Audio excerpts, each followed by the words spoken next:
Friends, आज मैं long video बनाने वाला हूँ क्योंकि शॉर्ट वीडियो में मैं पूरा बता नहीं सकता हूँ। तो आज हम प्रेजेंट इंडेफिनिट टेंस सीखेंगे। जो प्रेजेंट टेंस का पहला है, हम लोग को 4 भागों में बांटा गया। Present tense, present indefinite, continuous, perfect और परफेक्ट कंटिन्यूअस। तो प्रेजेंट इंडेफिनिट टेंस में हम लोग को 3 प्रकार के क्वेश्चन आते हैं: अफर्मेटिव, नेगेटिव और इंट्रोगेटिव। ये तीनों हम लोग को फेस करने पड़ता है। तो अफर्मेटिव में हमें समझना है उनका फार्मूला, सब्जेक्ट V5 ऑब्जेक्ट। अब बोलिए सर V5 क्या होता है? जैसे आप लोग गो, वेंट, गॉन, उसका लिखते हैं गोइंग, उसका होता है गोज। तो ये 1 2 3 4 5, तो ये हम लोग का V5 हो गया। इसलिए V5 है, ये ऑब्जेक्ट हो गया। जब भी सब्जेक्ट के बाद कोई चीज़ आता है उसे ऑब्जेक्ट कहते हैं, ठीक है। तो ये हमारा ऑब्जेक्ट हो गया। तो V5 का यूज हम कहाँ करेंगे वो जानना ज़रूरी है। तो यहाँ पर नोट्स में मैं नीचे में लिखा हूँ, थर्ड पर्सन सिंगुलर के साथ वर्ब में एस या येस लगाते हैं। तो थर्ड पर्सन सिंगुलर हमारा क्या है? ही है, ठीक है। इससे पहले वीडियो में थर्ड पर्सन सिंगुलर के बारे में डाला हूँ, बहुत ही इंपॉर्टेंट है, उसका जानना बहुत ही ज़रूरी है। तो थर्ड पर्सन सिंगुलर देखिए आप, ही, सी, कोई भी नाम हो सकता है, ठीक है। तो ये सब हम लोग का थर्ड पर्सन सिंगुलर। तो उसके साथ क्या करें, भर में एस ई एस लग गया। देखिए दूसरा क्वेश्चन हम लोग बनाते हैं। तो देखिए आई गो टू स्कूल, इसमें देखिए गो बना, एस ई एस नहीं लगाए। ये सिंपल फॉर्म में ही बनेगा, I go to school, he goes to market, ठीक है। लेकिन जब नेगेटिव बनाएंगे तो हम डू नॉट और डज नॉट का प्रयोग करते हैं।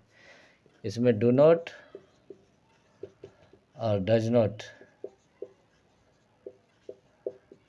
का यूज करते हैं, ये बात याद रखना है। बनेगा सेम उसी तरह, सब्जेक्ट का यूज करेंगे, डू नॉट, डज नॉट का यूज करेंगे, plus V1।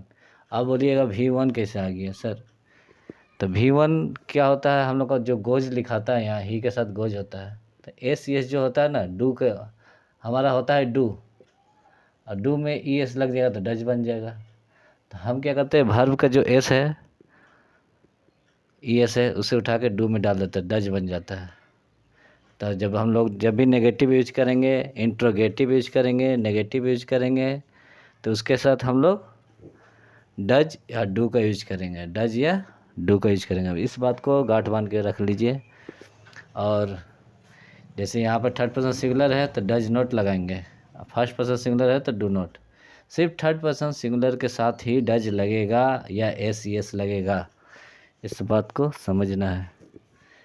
He does not go to school, he do not go to school, आप लिख सकते हैं जैसा आप चाहिए। यहाँ पर स्कूल लिखना है, लिखिए। और ये ऑब्जेक्ट है, आपको डालना है डालिए, नहीं डालना है नहीं डालिए, वो आपका सेंटेंस के ऊपर निर्भर करता है, ठीक है। अब आते हैं इंट्रोगेटिव सेंटेंस। अब इंट्रोगेटिव क्या होता है? जहाँ प्रश्न पूछा जाए, क्वेश्चन मार्क। डू या डज, शुरू में हम लोग डू या डज लगाते हैं, ठीक है। और सिंपल जो ये बनाते थे ना, उसी तरह बनाएंगे, सिर्फ V1 लगाए, क्योंकि एस ई एस ये आ जा रहा है आपका।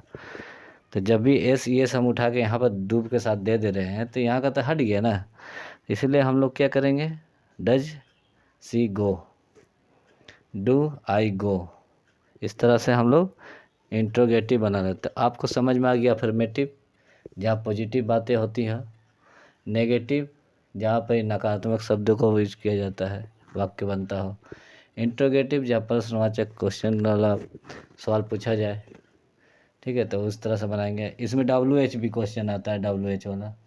तो WH में जैसे व्हाट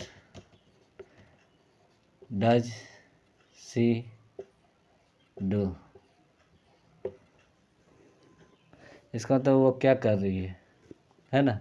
तो ये W देखिए, क्वेश्चन इसी तरह बना है, सिर्फ आगे में व्हाट, वेयर, वांट, जो भी मैन, वे सब लगा सकते हैं, ठीक है।